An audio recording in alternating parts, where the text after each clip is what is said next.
Assalamualaikum warahmatullahi wabarakatuh. Semoga yang mendengarkan cerita ini selalu diberi kelancaran rezeki, kesehatan yang berkah, dan dimudahkan segala urusannya. Semoga cerita yang akan saya bawakan kali ini bisa menjadi pelajaran, jadi cermin, dan insya Allah bisa membuka hati kita bersama. Kalau kamu juga mengamini doa ini, yuk sama-sama tuliskan di kolom komentar, Amin ya Robbal Alamin. Jangan lupa untuk tekan tombol like kalau kamu merasa cerita ini menyentuh atau bermanfaat. Dan jangan sungkan untuk subscribe ke channel ini, supaya kamu nggak ketinggalan kisah-kisah menarik lainnya yang penuh makna dan nilai kehidupan. Baik, sekarang duduk yang nyaman, fokus, karena cerita ini bukan sekadar hiburan, tapi tentang perjuangan, tentang pilihan, dan tentang mereka yang berani berubah. Meski dunia meragukan, mari kita mulai. Udara malam di kota itu tak lagi segar sejak lama. Bukan karena pabrik atau pembakaran sampah, tapi karena deru knalpot yang meraung seperti suara monster mabuk. Di sudut perumahan sederhana, lampu-lampu rumah jarang dimatikan, bukan karena penghuninya takut gelap, melainkan takut kehilangan kendali atas anak-anak mereka yang menjelma jadi makhluk nokturnal. Di depan rumah nomor 47, seorang pria tua bernama Pak Darto duduk di kursi plastik biru yang mulai retak-retak. Kopi hitam sudah dingin, tapi matanya tak lepas dari layar ponsel. Bukan menonton video, tapi memantau lokasi anaknya lewat aplikasi pelacak. Riko masih di lapangan Sentosa, jam segini, gumamnya. Apa dia ngerokok lagi atau mabuk? Tiba-tiba terdengar sorakan dari kejauhan. Suara botol pecah, lalu raungan motor tanpa helm. Seorang ibu muda dari rumah seberang membuka jendela dan berteriak, "Riko, pulang woi, itu anak-anak SD takut lewat gang karena kalian." Tidak ada jawaban, yang terdengar hanya tawa keras. Suara remaja yang merasa dunia milik mereka, dan besok pagi tak pernah ada. Pak Darto menggeleng pelan, bukan karena marah, tapi karena lelah. Dulu ia keras pada Riko, tapi sejak ibunya meninggal 3 tahun lalu, anak itu berubah drastis, dan semua yang dia lakukan hanyalah bertahan. "Aku bukan bapak yang sempurna," ucapnya pada dirinya sendiri, "tapi masa depan anakku bukan buat dibakar sama bensin campuran." Keesokan harinya, berita heboh menyebar seperti minyak goreng tumpah di dapur. Gubernur KDM mengumumkan peluncuran program baru, Tata Bangsa, pelatihan karakter berbasis semi-militer untuk remaja yang terdata bolos sekolah, terlibat tawuran, atau gangguan sosial lainnya. Para jurnalis menyerbu halaman gedung pemerintahan dengan mikrofon dan kamera. Di antara kerumunan, wajah KDM tenang. Ia tidak berorasi, hanya bicara perlahan namun tegas. Kita hidup di zaman di mana anak-anak lebih hafal skin Mobile Legends daripada sila Pancasila. Kita tidak bisa lagi menyerahkan tanggung jawab sepenuhnya ke rumah atau sekolah. Maka negara harus hadir, bukan untuk menghukum, tapi membentuk kembali. Berita itu menyebar seperti petir. Banyak orang tua bersorak gembira, akhirnya ada bantuan nyata. Tapi tak lama kemudian badai kritik datang. Di ruangan ber-AC sebuah kantor legislatif, seorang perempuan dengan jas merah dan wajah penuh makeup sedang diwawancarai media. Bu Ratna, anggota DPR, bicara lantang. "Kita ini bukan negara perang, anak-anak bukan tentara. Ini bentuk militerisasi, pelanggaran HAM. Apa kita mau kembali ke zaman otoriter?" Di pojok ruangan seorang staf muda berbisik pelan pada kawannya. "Anaknya Bu Ratna malah sekolah di luar negeri, ya. Tapi yang paling ribut soal sistem pendidikan di sini." Sementara itu, di meja makan kecil, Pak Darto membaca selebaran program Tata Bangsa. Riko duduk di seberang, memainkan ponsel. Kuku-kukunya hitam, matanya sembab. Sudah 2 malam berturut-turut begadang karena push rank. "Rik," kata Pak Darto perlahan, "kamu masuk program ini bulan depan. Nggak bisa ditolak." "Gila, gue bukan kriminal." Riko melempar ponsel ke meja. "Justru sebelum kamu jadi kriminal, gue bisa atur hidup gue sendiri." "Iya, kalau kamu hidup sendiri, tapi kamu masih numpang makan di sini, Rek." Riko berdiri. Matanya merah bukan karena menangis, tapi marah. Tapi untuk pertama kalinya, Pak Darto tak mengalah. Ia tak berteriak, hanya menatap mata anaknya dalam-dalam. Bapak kirim kamu bukan karena benci, tapi karena kamu makin lama makin asing buat diri kamu sendiri. Sunyi menggantung di udara seperti asap rokok yang tak kunjung hilang. Malam itu, suara knalpot masih terdengar. Tapi untuk pertama kalinya Pak Darto tak keluar rumah. Dia hanya duduk di kasur, menatap langit-langit dan berdoa. Tuhan, kalau negara yang turun tangan, tolong jaga anak kami. Udara pagi di lokasi pelatihan tata bangsa bukan udara biasa. Ia dicampur bau keringat, tanah lembab, dan sedikit asap kayu bakar dari dapur umum. Di tengah lapangan luas, ratusan remaja berdiri dalam barisan. Rambut mereka seragam, dipotong pendek, sebagian tampak masih meratapinya dalam hati. Di antara barisan itu, Riko berdiri dengan mata separuh terbuka. Kantuk masih menggantung di pelupuk matanya, bekas begadang seminggu berturut-turut belum juga lunas. Barisan rapat, tegap. Suara seorang pria memecah udara pagi. Komandan Jaya, pelatih utama program, berdiri dengan tangan di pinggang. Wajahnya keras seperti batu, tapi matanya jernih dan tajam. Ia bukan tipe pelatih yang senang berteriak, hanya untuk pamer wibawa. Ia berbicara sedikit, tapi cukup untuk membuat satu kompi tak berkedip. Kalian di sini bukan untuk jadi tentara, tapi jadi manusia. Mulai dari berdiri tegak, karena yang nggak bisa berdiri gampang roboh. Beberapa anak cekikikan, termasuk Riko. Ada yang lucu, nomor dada 145, tanya komandan. Riko tersentak. Sesiap tidak pak, push up 20 kali, sambil mikirin yang lucu tadi. Riko menggertakkan gigi, tapi ia turun juga ke tanah, mulai menghitung gerakan. Komandan Jaya tak menatapnya lama. Ia lanjut berjalan, meninjau barisan seperti tukang kebun yang menginspeksi ladang duri. Hari-hari di kamp pelatihan tidak mudah. Jam 5 pagi bangun, sholat, lari pagi, sarapan dalam 10 menit, kelas nilai kebangsaan, latihan baris berbaris, diskusi kelompok, dan malamnya evaluasi pribadi. Riko membenci semuanya. Dia membenci sepatu bot yang membuat kaki lecet. Membenci kasur tipis, membenci Komandan Jaya yang seperti tidak punya rasa humor. Tapi lebih dari itu, dia membenci betapa sunyinya malam tanpa notifikasi Mobile Legends. Pada malam ketiga, saat anak-anak lain tertidur, Riko menyelinap keluar. Ia duduk di bawah pohon mangga, menatap langit. Di tangannya ada ponsel butut yang ia sembunyikan sejak awal masuk. Sinyalnya lemah, tapi cukup untuk membuka YouTube sebentar. Ia memutar video lama, rekaman ibunya tertawa waktu ulang tahunnya yang ke-12. Ia menonton dalam diam, lalu mematikan ponsel, memeluk lutut, dan tak sadar ketika tertidur. Pagi harinya Komandan Jaya menemukannya tertidur di tanah. Nomor 145, katanya tanpa amarah.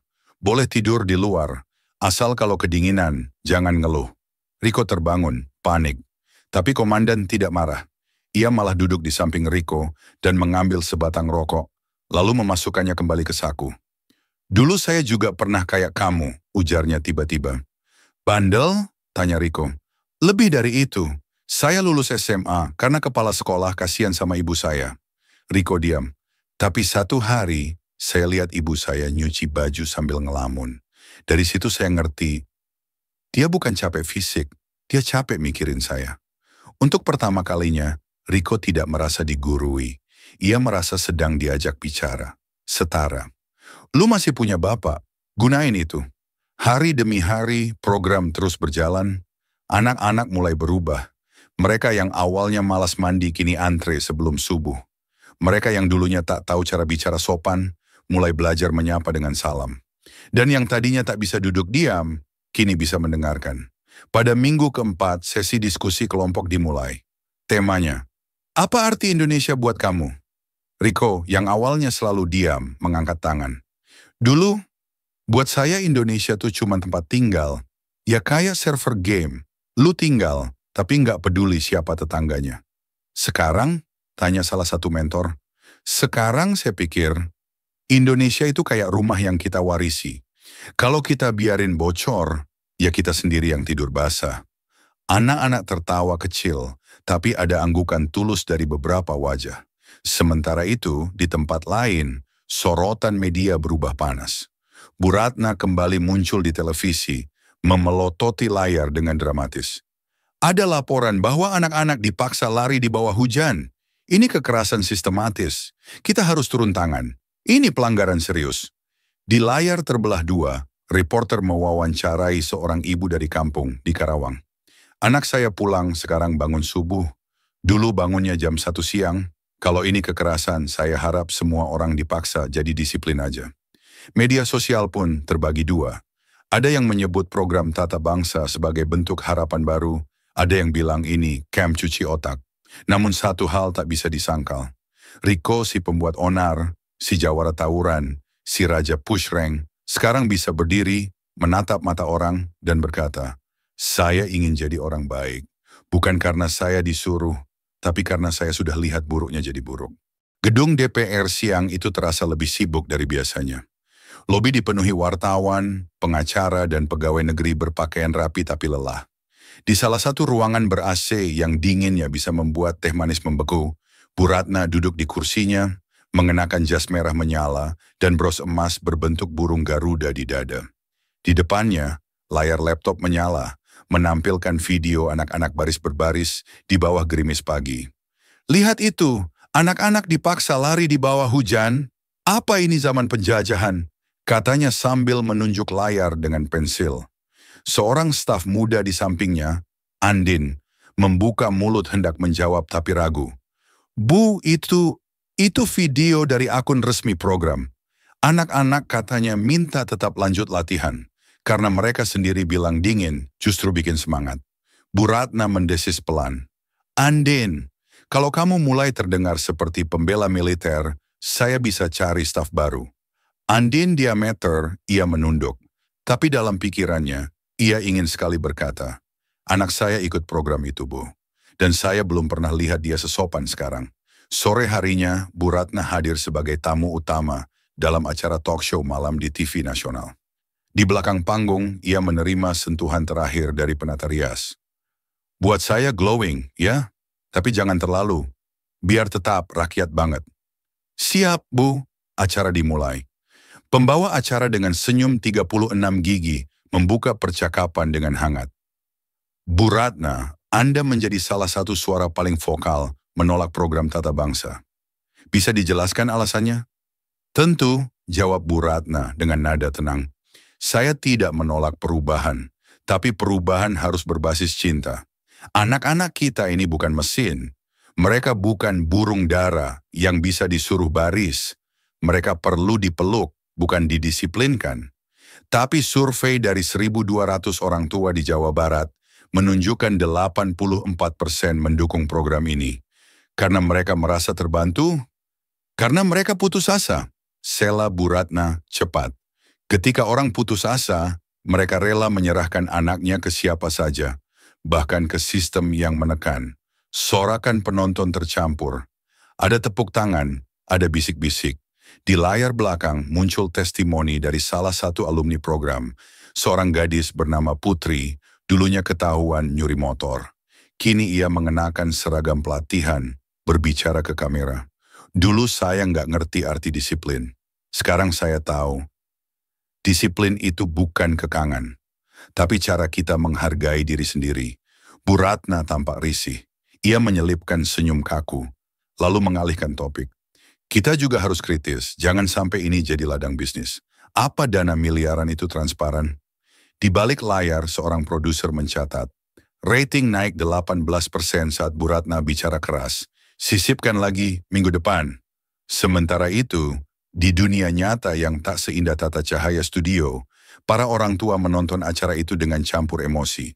Pak Darto menonton dari rumah, duduk di lantai, masih mengenakan kaos oblong dan sarung. Ia menatap layar lama, lalu menggeleng.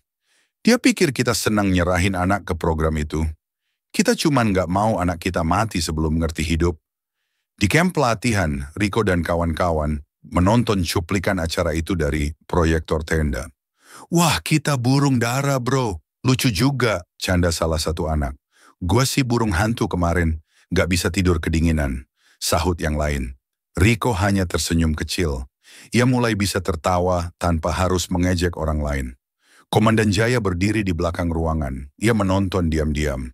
Dalam hatinya ada rasa bangga, tapi juga kekhawatiran. Serangan media bisa melemahkan program ini. Selesai menonton, komandan menepuk papan tulis. Siapa di sini merasa dipaksa masuk program ini? Semua anak mengangkat tangan. Siapa yang sekarang nyesel? Tak ada satu pun yang angkat tangan. Komandan tersenyum. Kadang, yang terbaik memang datang dari hal-hal yang paling tidak kita inginkan. Malam itu, Bu Ratna menerima pesan dari anaknya yang sedang kuliah di Melbourne. Bu, aku lihat debat ibu di TV, tapi aku rasa Indonesia butuh lebih banyak orang kayak komandan itu. Bukan cuma yang ngomong doang. Bu Ratna menatap layar lama. Wajahnya merona, entah karena malu, marah, atau bingung. Di luar, angin malam berhembus, panggung sudah selesai, tapi kenyataan belum selesai bicara. Matahari pagi menyelinap lembut di sela-sela tenda, menyinari wajah-wajah yang kini berbeda. Di kamp pelatihan tata bangsa, hari itu adalah hari terakhir. Setelah 6 minggu penuh keringat, amarah, air mata, dan ketawa yang jujur, anak-anak ini akan pulang. Tapi mereka pulang bukan sebagai siapa mereka dulu datang. Di lapangan utama, Komandan Jaya berdiri di depan barisan yang kini berdiri tegak, bukan karena perintah tapi karena harga diri. Kalian bukan lulus. Kalian memulai, ucapnya. Karena jadi manusia baik itu bukan soal lulus dari tempat ini, tapi tentang bangun setiap hari dan milih nggak kembali ke kebiasaan lama. Di belakang komandan, para orang tua sudah berdiri di pinggir lapangan. Wajah-wajah mereka penuh harap dan haru. Riko mencari-cari, matanya menyapu satu persatu, sampai akhirnya, di sana berdiri Pak Darto. Dengan kemeja lengan panjang kebesaran, topi hitam, dan wajah penuh sesuatu yang sulit dijelaskan. Campuran bangga dan bersalah, mereka saling menatap. Tak ada pelukan, tapi ada anggukan pelan. Dan dalam anggukan itu, sebuah kata yang tidak terucap, terima kasih. Setelah upacara, anak-anak keluar dari camp. Tidak dengan gaya geng motor, tapi dengan barisan tertib seperti pawai kecil. Di sepanjang jalan menuju gerbang, warga desa berdiri di pinggir jalan. Seorang ibu menyodorkan minuman dingin. Seorang bapak membagi pisang goreng. Mereka bersorak, seolah menyambut pasukan juara lomba. Riko melangkah sambil senyum tipis. Seorang warga menyapanya. Kamu yang dulu suka teriak-teriak di lapangan Sentosa ya? Iya Bu. Sekarang suaranya buat upacara ya. Semoga Bu. Tawa kecil meledak. Bukan tawa ejekan, tapi pengakuan. Bahwa seseorang bisa berubah dan itu layak dirayakan. Di sisi lain kota, media masih panas. Sebuah artikel viral muncul di media sosial. Tata bangsa, investasi masa depan, atau topeng rezim. Bu Ratna kembali muncul di televisi. Tapi kali ini, wajahnya agak lesu. Ia mulai kehilangan dukungan. Bahkan beberapa kolega di DPR mulai mengambil jarak. Di acara Bincang Sore, seorang jurnalis bertanya, Bu Ratna, Anda terus menolak program ini. Tapi ada laporan independen menunjukkan 70% peserta mengurangi perilaku menyimpang setelah pelatihan. Banyak orang tua menyatakan bersyukur. Angka bisa dibuat, tapi trauma tidak terlihat. Kita harus hati-hati. Saya tidak bilang semua jelek. Tapi saya masih skeptis.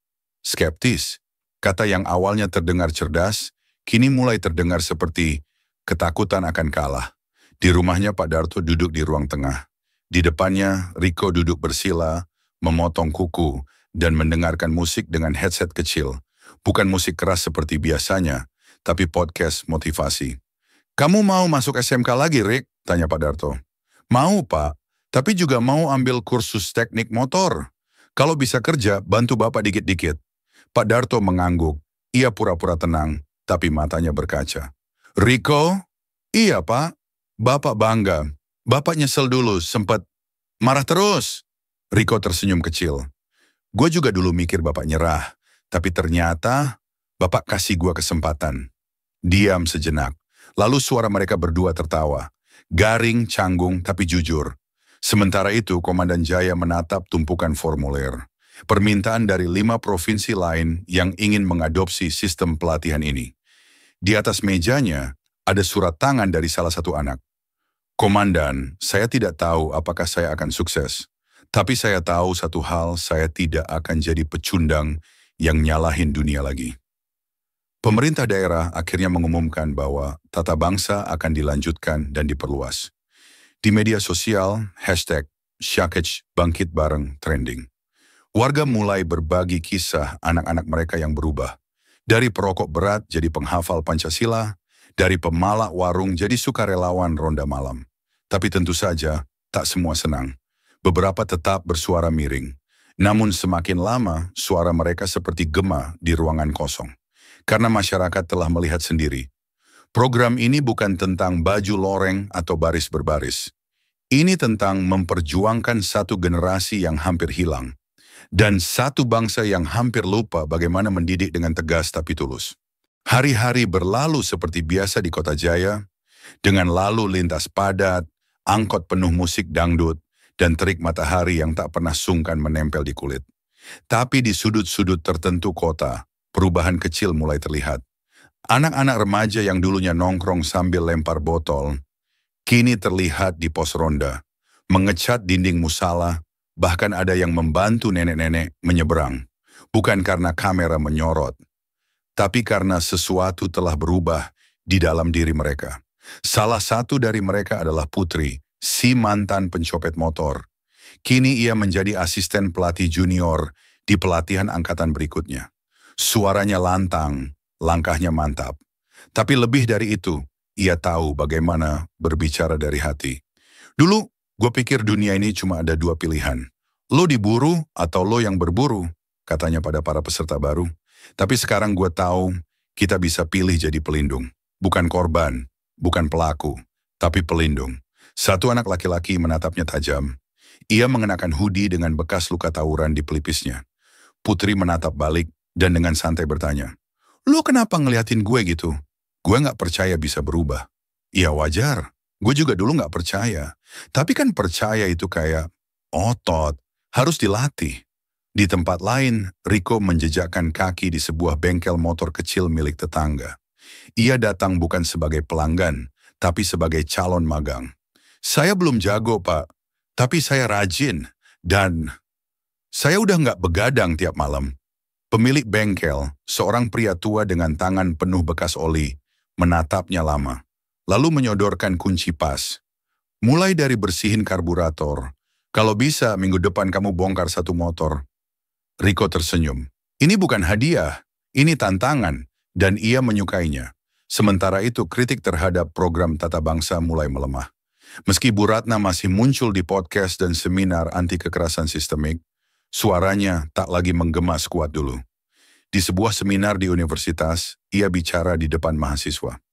Disiplin itu penting, tapi jangan sampai jadi senjata untuk menaklukkan. Kita harus mendidik dengan kasih. Seorang mahasiswa mengangkat tangan. "Maaf Bu Ratna, tapi kalau anak-anak udah mabuk, tawuran, dan lempar batu ke kepala orang, kasih sayang model apa yang Ibu sarankan?" Ruangan sunyi. Bu Ratna meneguk air. Untuk pertama kalinya, ia tak punya jawaban siap. Di luar gedung, poster besar terpampang. Tata bangsa mengubah arah hidup, bukan hanya jalurnya. Gubernur KDM yang selama ini memilih diam, akhirnya mengadakan konferensi pers. Di hadapan media, ia mengenakan kemeja putih sederhana. Suaranya tenang, tapi setiap kata mengandung tekanan seperti palu ke paku. Kita tidak sedang bermain drama, kita sedang menyelamatkan generasi. Siapa yang mau ambil tanggung jawab saat remaja kita lempar batu ke polisi? Siapa yang mau datang ke rumah duka saat anak 14 tahun mati karena tawuran? Kalau caranya harus melalui disiplin yang keras, tapi manusiawi, saya pilih itu. Dan saya tidak minta maaf. Seorang wartawan bertanya, "Tapi kritik dari DPR, dari aktivis, mereka bilang ini bisa mengarah ke otoritarianisme, Pak." KDM menatap langsung ke kamera. Kalau mendidik anak supaya bangun pagi dan hormat pada orang tua dianggap otoriter, mungkin definisi kemajuan harus dikaji ulang. Di jalan-jalan mural mulai bermunculan, wajah-wajah anak muda dengan senyum dan kata-kata seperti, "Kami pernah tersesat, tapi kami tidak mau hilang." Disiplin itu tidak menakutkan, ketidakpedulian jauh lebih kejam. Dan di rumah-rumah seperti rumah Pak Darto, ada suasana baru. Riko duduk makan malam bersama. Ia menyendok nasi lalu berkata, "Pak, nanti kalau gue punya anak, gue pengen mereka tahu, gue juga pernah salah. Tapi gue milih nggak nyalahin terus." Pak Darto tertawa. "Ya semoga kamu punya anak yang nggak lebih bandel dari kamu." Riko nyengir. "Kalau iya, langsung gue daftarin ke program Tata Bangsa, Pak." Di sebuah kafe kecil yang penuh lukisan dan buku-buku bersampul usang, sekelompok orang duduk melingkar. Ada akademisi, aktivis, mantan pejabat, dan influencer. Mereka bicara pelan, tapi dengan gestur besar. Tangan menunjuk, alis terangkat, suara meninggi. Di tengah lingkaran, Bu Ratna duduk, wajahnya serius tapi lelah. Di tangannya ada print out laporan dari Tata Bangsa, angka, grafik, testimoni. Semuanya menunjukkan satu hal. Program itu berhasil. Kita harus cari celahnya. "Harus ada," seru salah satu anggota. "Masa iya kita cuma diam dan biarkan rakyat makin percaya program begini?" Bu Ratna menunduk. Ia membuka lembar demi lembar laporan itu. Semua bukti, tidak hanya statistik, tapi juga cerita nyata, membantah keresahan awalnya. Ia mencoba menolak, tapi argumen logisnya mulai menipis. Yang tersisa hanya kebanggaan pribadi. "Apa kalau saya salah? Artinya saya bukan pejuang demokrasi?" Bisiknya pada diri sendiri. Tak ada yang menjawab. Karena di ruang itu, ego lebih besar dari kejujuran. Di sisi lain kota, malam terasa sejuk. Di lapangan kota yang dulu dipenuhi suara knalpot dan teriakan remaja mabuk, kini ada pementasan kecil. Para alumni program Tata Bangsa menampilkan drama pendek tentang hidup mereka. Tentang kelamnya malam, kerasnya pilihan, dan akhirnya cahaya fajar. Putri memainkan dirinya sendiri, berdiri di tengah panggung dan berteriak, "Gua nggak butuh dikasihani, gue cuman butuh dikasih jalan keluar." Penonton berdiri, tepuk tangan panjang. Di antara mereka, KDM berdiri diam. Ia mengenakan jaket biasa, tanpa pengawalan mencolok. Seorang ibu mendekatinya sambil membawa anaknya. "Pak, terima kasih. Anak saya bukan lagi tamu tetap kantor polisi." KDM hanya mengangguk. "Yang berjasa pelatihnya, saya cuma kasih izin untuk perubahan." Beberapa hari kemudian, sebuah surat terbuka dimuat di halaman opini sebuah media besar. Ditulis oleh Bu Ratna. "Saya dengan kerendahan hati meminta maaf kepada publik. Saya tidak cukup percaya pada kemampuan bangsa ini untuk mendidik dengan ketegasan dan kasih dalam satu nafas.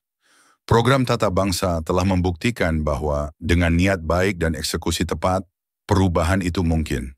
Saya masih percaya akan pentingnya pengawasan. Tapi saya juga belajar bahwa tidak semua yang keras itu kejam dan tidak semua yang lembut itu benar." Surat itu dibagikan, dicetak, bahkan dibacakan di radio-radio lokal. Untuk sebagian orang, ini akhir dari perlawanan yang melelahkan. Tapi untuk sebagian lagi, ini awal dari pemahaman baru. Bahwa keberanian untuk berubah tidak hanya milik anak-anak, tapi juga milik orang dewasa yang berani menurunkan ego. Malam itu, di rumah sederhana Pak Darto, Riko duduk di beranda sambil menyeruput teh manis. "Pak, Bapak percaya nggak kalau Indonesia bisa lebih baik?" Pak Darto menatap langit. Bintang-bintang keluar malu-malu.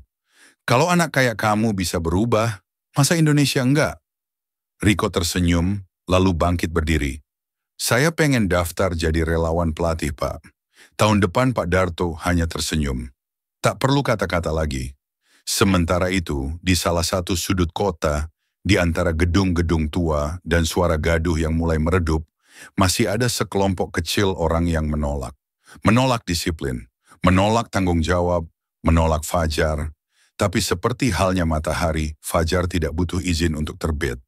Ia akan datang dan menyinari mereka, entah mereka siap atau tidak. Dan begitulah akhir dari cerita ini. Sebuah kisah tentang mereka yang sempat tersesat, tapi tidak pernah benar-benar hilang. Tentang anak-anak yang dulu hanya jadi bahan omelan, kini jadi harapan. Tentang keberanian seorang pemimpin mengambil langkah yang tidak populer, tapi dibutuhkan. Dan tentang kita semua yang kadang terlalu cepat menghakimi dan terlalu lambat memahami. Semoga cerita ini membuka mata, melembutkan hati, dan mengingatkan kita bahwa perubahan tidak datang dari caci maki, tapi dari aksi nyata, meski kecil dan pelan. Kalau kamu merasa cerita ini menginspirasi, jangan lupa tulis di komentar, "Saya percaya Indonesia bisa lebih baik." Klik like untuk mendukung karya seperti ini terus dibuat. Dan subscribe channel ini agar kamu tidak ketinggalan kisah-kisah penuh makna berikutnya. Terima kasih sudah menonton sampai akhir. Semoga Allah limpahkan rahmat dan perlindungan untuk kita semua. Wassalamualaikum warahmatullahi wabarakatuh.